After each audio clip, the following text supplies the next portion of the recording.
Ne fais jamais l'amour quand tu es en menstru. C'était une phrase que les anciens répétaient dans le village de Kpété, une phrase que beaucoup prenaient pour un simple interdit, sans en comprendre la profondeur. Hawa, une jeune femme de 19 ans, ignorait encore les poids des traditions. Belle, vive et amoureuse, elle croyait que l'amour se suffisait à lui-même. Son fiancé, Idriss, était fou d'elle.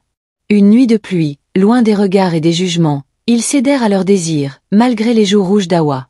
Quelques semaines plus tard, Hawa commença à dépérir. Ses yeux perdaient leur éclat, son corps s'affaiblissait, et un étrange feu semblait brûler ses entrailles. Les guérisseurs du village, en l'examinant, murmurèrent avec crainte. Le sang a été souillé, les esprits ne pardonnent pas. La nouvelle se répandit vite. Certains disaient qu'elle avait offensé les ancêtres.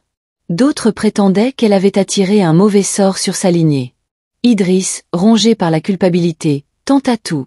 Il vendit ses biens pour acheter des remèdes, consulta des marabouts, pria sans relâche. Mais rien n'arrêtait la lente agonie d'Hawa. Un soir, Hawa l'appela d'une voix faible. « Idriss, ce n'est pas seulement moi qui souffre. Écoute. » En posant son oreille sur son ventre, Idriss entendit comme des gémissements, des battements irréguliers, comme si une vie se débattait dans l'ombre.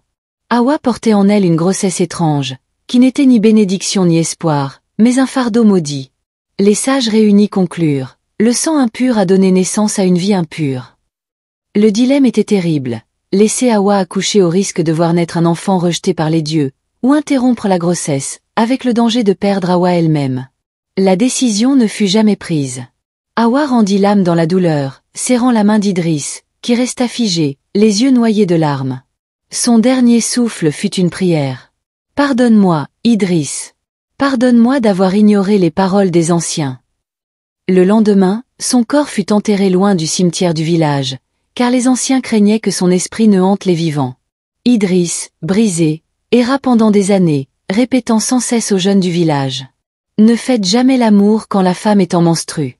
Ce n'est pas qu'une parole des vieux, c'est une frontière entre la vie et la mort. » Dans nos cultures africaines, chaque interdit, chaque proverbe porte un poids, une mémoire, une expérience.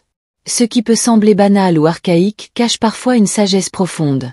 Hawa et Idriss ont appris trop tard que l'amour sans retenue peut devenir une malédiction. La passion doit s'accompagner de respect, de patience et surtout de mémoire des traditions. Car ignorer les anciens, c'est souvent ouvrir une porte que l'on ne pourra jamais refermer. Cette histoire t'a touché?